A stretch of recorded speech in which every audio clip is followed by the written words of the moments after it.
السلام علیکم ویئرز، آپ دیکھ رہے ہیں ڈبلیو بی ٹی وی اور ہیلتھ اینڈ فٹنس کے ساتھ میں ہوں آپ کا ہوسٹ واجد بشارت۔ آج میں بات کروں گا ریبیز ڈاگ بائٹس کے والے سے کہ یہ باولے کتے ہوتے کیا ہیں۔ اگر انسان کو کاٹ لیں تو انسان مر جاتا ہے، تو کس طرح انسان کو طبی امداد دے کر بچایا جا سکتا ہے۔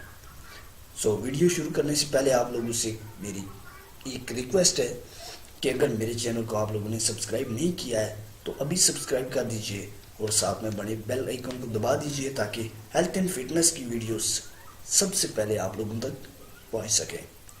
چلتے ہیں ویڈیو کی جانب۔ باولے پن کی بیماری پاگل کتے کے کاٹنے سے لاحق ہوتی ہے۔ یہ بیماری پاگل کتے کے تھوک میں موجود خاص قسم کے جراثیموں ریبز کے انسانی جسم میں داخل ہونے کے باعث لاحق ہوتی ہے۔ باولے پن کی بیماری کتے کے علاوہ لومڑی، چمگادڑ، بلی، گیدڑ، بندر، گھوڑے، اونٹ، بھیڑیے اور ہرن کو بھی لاحق ہو سکتی ہے، لیکن زیادہ تر خطرہ کتوں کو ہی ہوتا ہے۔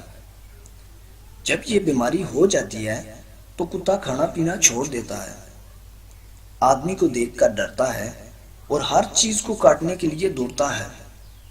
اگر اسے کھول دیا جائے تو وہ دوڑتا ہی رہتا ہے اور جو سامنے آ جائے اسے کاٹتا ہے، آخر تھک کر گر جاتا ہے اور مر جاتا ہے۔ باولے کتے کے کاٹنے سے جس انسان کو یہ بیماری لاحق ہو جاتی ہے وہ پانی سے ڈرتا ہے۔ یہ بہت خطرناک بیماری ہے۔ کتے کے لحاظ میں شامل جراثیم اعصاب اور دماغ پر اثر کرتے ہیں۔ اگر فوری طور پر کتے کے کاٹنے کی ویکسین نہ لگائی جائے تو تھوڑے ہی عرصہ میں مریض کی موت واقع ہو جاتی ہے۔ نمبر 1، اگر باولے کتے نے کاٹ لیا ہو تو ایسی صورت میں زخم کو اچھی طرح کسی جراثیم کش لیکوڈ یا صابن سے دھو دیں۔